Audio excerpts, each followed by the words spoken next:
రోజులు బాగానే పెడుతున్నా. అసలు ఈ రోజు పూజ చేయడం అనేటటువంటి దాని వల్ల వచ్చే ప్రయోజనం ఏమైనా ఉంటుందా? అసలు దాని వెనక ఏదైనా శాస్త్రీయమైన కారణం ఉంటుందా? విదురుడు ఎందుకు చెప్పాడు అసలు దైవానికి నమస్కారం చేయమని? నేను మీకు ఒక్క మాట చెప్తా, బాగా గుర్తుపెట్టుకోండి. ఎవరు పూజ చేస్తున్నాడో వాడు లోకము చేత పూజింపబడతాడు. నేనన్న మాట బాగా పట్టుకున్నారా? ఎవరు పూజ చేస్తాడో వాడు లోకము చేత పూజ అందుకుంటాడు.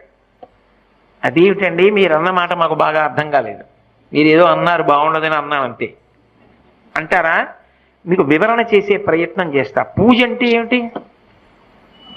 పొద్దున్నే దేవుడి దగ్గరికి వెళ్ళో దీపం పెడుతున్నా. ఎందుకు? ఎవరు భగవంతుడు? చంద్ర సూర్యౌ చ నేత్రే కర్ణావాసా శిరోద్యౌ ముఖమవిదహనో యస్య వాస్తేయమబ్ధి అంతస్తం యస్య విశ్వం సురనర ఖగో భోగి గంధర్వ దైత్యైః